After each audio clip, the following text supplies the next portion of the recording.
Hi everyone.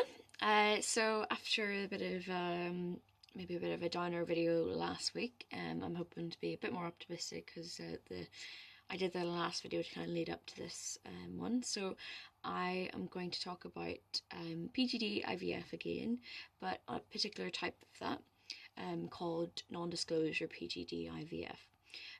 Or pre-implantation genetic diagnosis IVF. And what this means is that there's a way for people who are at risk for Huntington's but have not yet got tested and don't want to know their genetic status. There's a way for them to ensure that their children don't have Huntington's disease, and that's called this what they call non-disclosure. So they don't disclose what the status is of the parent, at-risk parent, and how they do this. So they can take blood or samples from the affected grandparent and non-affected grandparent, and the potential mother and father, and they look for what we call markers around the affected grandparent's Huntington gene. And so every gene you get two copies. So with Huntington's, the affected parent would have a bad copy that has the mutation or the thing that causes the disease, and a good copy. So that's why it's a 50-50 chance you can pass on the good copy or the bad copy. But they look for markers that are on both copies of the affected grandparent. So, and not on, not in any of the other, the future parents or the other grandparent. And when they're doing the whole process, which I explained, the IVF process, instead of testing for the Huntington gene, they test for these markers and then exclude, so it's an exclusion testing, exclude the embryos that have the affected grandparents' markers.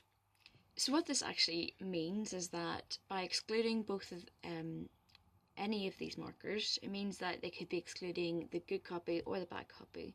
So there's no way of the people doing the testing or the doctors to know the genetic status of the mother father, and that's how they can do this process without knowing the gene status, as it wouldn't, there'd be a lot of ethical considerations for them actually testing the gene, knowing the status of the parent, and withholding that information. So this is the way they can do that.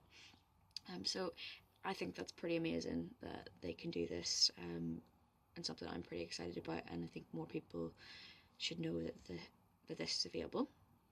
So just to clarify, some people get confused whenever they've been told about this, and I've actually heard a genetic counsellor explain this incorrectly.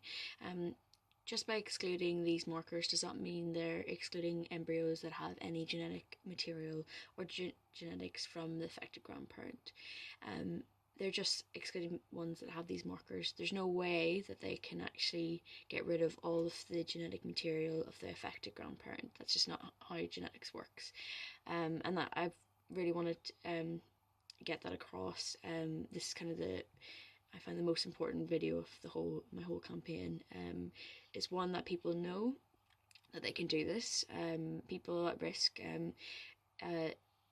know that they can do this without getting tested, because I think that's one thing that puts people off doing PGD IVF or making sure their children don't have Huntington's, is because they really don't want to know their own status. But this is to let people know that they can do it, and they should be able to get it in the same way with the normal PGD IVF.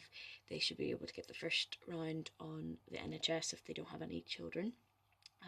Secondly, I wanted to clarify that confusion about whether you're getting rid of all of the genetics or genes of the affected grandparent, because I know I certainly wouldn't want a child that didn't have any of my dad's genes, and I think that puts people off if they've been told about the process, and in that way, that it's confusing. So I just really want to clarify that.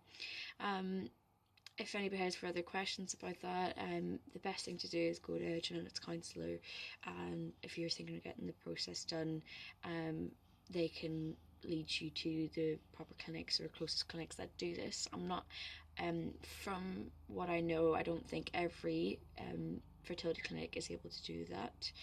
I know that Guy's is one of the first Guy's in London, Guy's in St Thomas's in London were one of the first centres to do this,